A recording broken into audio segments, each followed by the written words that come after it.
Assalamualaikum warahmatullahi wabarakatuh. Perkenalkan kami mahasiswa Universitas Pamulang, Fakultas Ekonomi Bisnis, Prodi Akuntansi.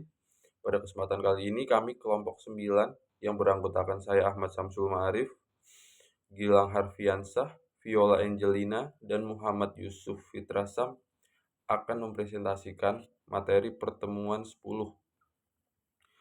tentang biaya kualitas dan produktivitas. Untuk memenuhi tugas mata kuliah akuntansi manajemen yang diampu oleh Ibu Indawati. Baiklah, langsung kita mulai dari slide pertama, yaitu pengertian kualitas.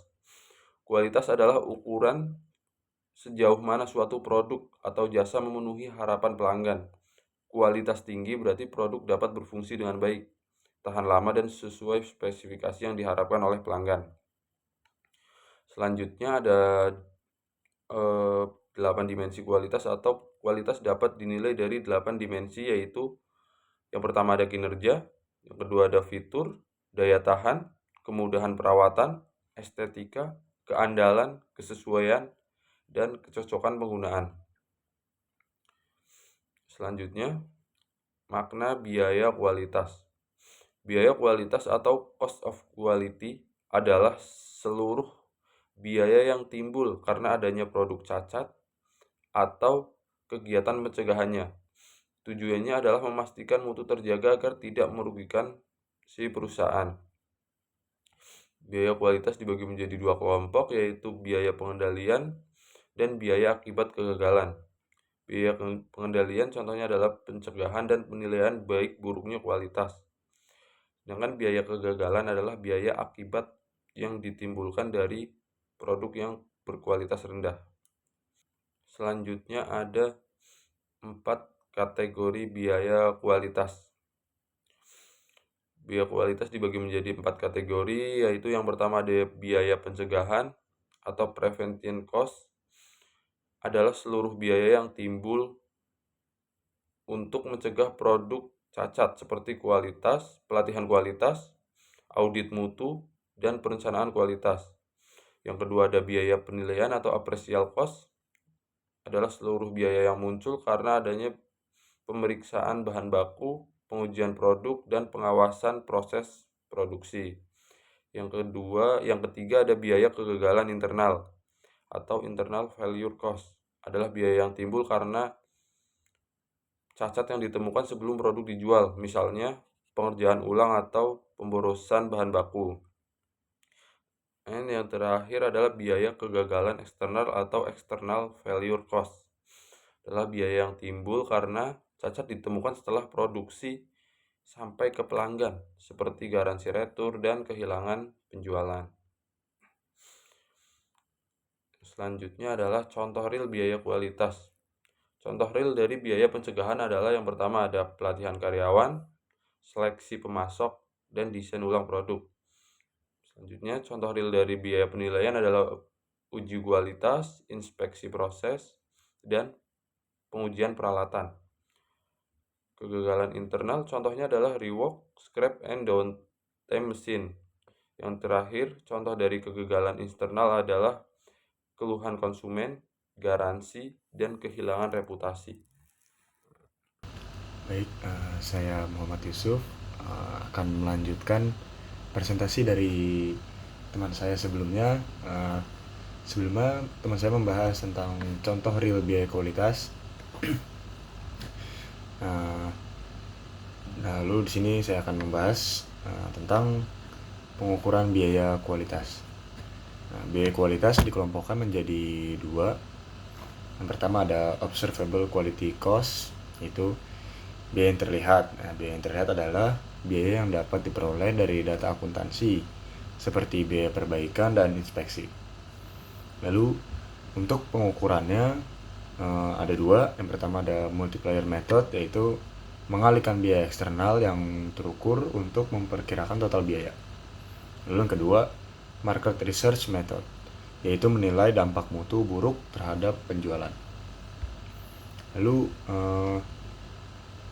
yang jenis kedua yaitu hidden quality cost. Di sini adalah biaya yang tersembunyi, yaitu biaya yang mungkin tidak disajikan di catatan akuntansi seperti akibat dari kerugian reputasi atau potensi kehilangan pasar. Lalu untuk pengukurannya ada Taguchi loss function, yaitu menghitung biaya berdasarkan penyimpangan dari standar kualitas. Lalu pelaporan dan analisis biaya kualitas. Pelaporan biaya kualitas dapat membantu manajemen dalam beberapa aspek penting. Di sini saya rangkum menjadi 3, yaitu yang pertama distribusi biaya, mengetahui distribusi biaya antar kategori. Lalu yang kedua standar optimal, yaitu menetapkan standar mutu optimal. Dan yang terakhir hubungan biaya, yaitu melihat hubungan antar biaya, pengendalian, dan biaya kegagalan. Lalu ada zero defect approach. Apa sih zero defect approach itu? Pandangan modern menekankan zero defect approach atau konsep cacat nol, di mana setiap penyimpangan dianggap merugikan dan harus diminimalkan. Di sini teman-teman bisa lihat di slide ya. Ada achieve, ada steps-nya, ada benefits yang didapatkan, why is it impossible, dan historinya. Lalu selanjutnya ada pengendalian biaya atau cost control. Cost control adalah proses memonitor dan membatasi pengeluaran agar sesuai anggaran. Tujuan utamanya meningkatkan profitabilitas melalui efisiensi. Yang pertama, sesuai anggaran, lalu hindari pembengkakan, dan terakhir tingkatkan profit. Nah, di sini pengertian dari produktivitas dan efisiensi. Produktivitas itu adalah mengukur berapa besar output yang dihasilkan dari input tertentu. Contohnya jumlah barang per tenaga kerja atau pendapatan per karyawan.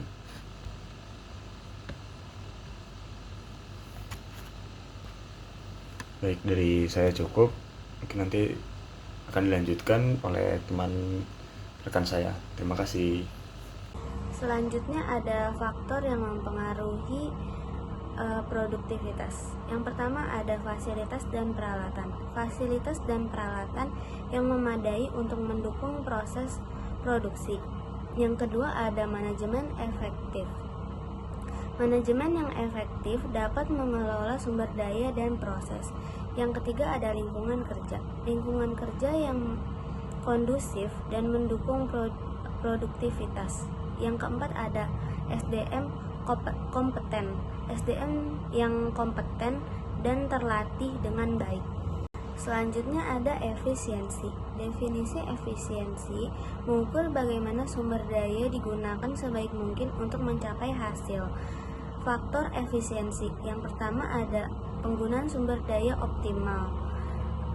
Manfaat sumber daya secara maksimal tanpa pemborosan. Yang kedua ada proses kerja terstandarisasi, merupakan standar operasional prosedur yang jelas. Yang ketiga ada pengelolaan waktu efektif, mengatur waktu dengan baik untuk mencapai target. Selanjutnya ada pengukuran produktivitas. Yang pertama ada kualitas kerja, jumlah hasil yang dicapai dibanding target yang ditetapkan. Yang kedua ada kualitas kerja, kesesuaian hasil kerja dengan standar mutu yang ditentukan. Yang terakhir ada ketepatan waktu, kemampuan penyelesaian pekerjaan sesuai jadwal yang telah ditentukan. Selanjutnya ada 3 pendeteksi evaluasi produktivitas. Yang pertama ada perbandingan historis. Perbandingan hasil sekarang dengan data historis periode sebelumnya. Yang kedua ada perbandingan antar unit. Perbandingan kinerja antar unit kerja dalam organisasi. Yang terakhir ada perbandingan dengan target. Bandingkan hasil aktual dengan target yang ditetapkan paling ideal. Selanjutnya ada hubungan biaya kualitas dan produktivitas. Biaya kualitas dan produktivitas saling berkaitan langsung. Yang pertama ada investasi pencegahan. Investasi pada pencegahan dan pengawasan kualitas. Yang kedua untuk pencatat berkurang. Jika catat berkurang maka efisiensi meningkat. Yang terakhir ada produktivitas naik. Kemudian produktivitas naik dan laba bertambah. Biaya kualitas adalah investasi bukan beban. Kualitas tinggi akan menghasilkan proses yang lancar, waktu kerja efisien, dan kepuasan tertinggi. Selanjutnya ada contoh praktis. Yang pertama ada pelatihan operator. Pelatihan operator yang berkualitas akan meningkatkan kemampuan dan keterampilan dalam menjalankan mesin produksi. Yang kedua ada pemeliharaan mesin rutin untuk meningkatkan output dan menekankan pemborosan bahan baku. Selanjutnya ada jurnal pendukung. Biaya kualitas dan produktivitas pada perusahaan yang dibuat oleh Muammar Gaddafi dan kawan-kawan pada tahun 2024. Abstrak. Tujuan penelitian ini untuk mengkaji tentang jenis biaya kualitas dan hubungannya dengan produktivitas perusahaan. Biaya kualitas muncul karena produk yang dihasilkan tidak memenuhi spesifikasi yang diinginkan oleh konsumen. Dengan kata lain, produk tersebut memiliki kualitas yang buruk, baik yang akan terjadi atau sudah terjadi dalam suatu perusahaan. Jika hal ini terjadi, maka perusahaan akan menekan biaya-biaya ini pada tingkat seminimum mungkin tanpa mengabaikan kualitas produk yang dihasilkan. Pengukuran dan pengendalian terhadap biaya kualitas akan dituangkan melalui laporan biaya kualitas supaya perusahaan dapat menjaga dan meningkatkan kualitas produk sesuai dengan yang diharapkan. Ada 4 kategori biaya kualitas, yaitu biaya pencegahan, yang kedua biaya penilaian, yang ketiga biaya gagal internal, dan yang terakhir biaya gagal eksternal. Metode dalam penelitian ini adalah studi kepustakaan, yaitu mengumpulkan data yang diarahkan pada pencari data dan informasi melalui dokumen-dokumen, baik dokumen tertulis, foto, gambar, maupun dokumen elektronik yang dapat menunjang proses penulisan terkait biaya kualitas dan produktivitas pada perusahaan.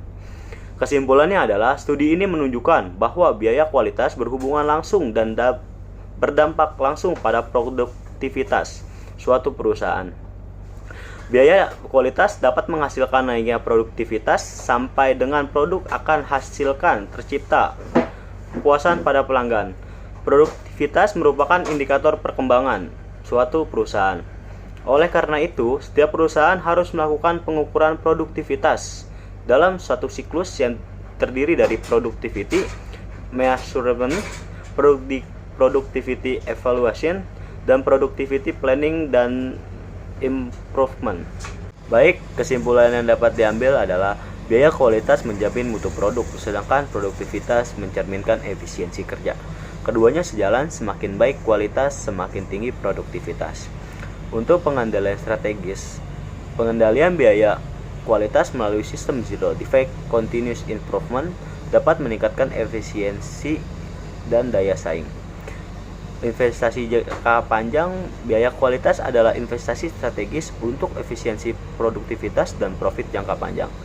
Sekian presentasi yang dapat disampaikan, kurang lebihnya mohon maaf. Wassalamualaikum warahmatullahi wabarakatuh.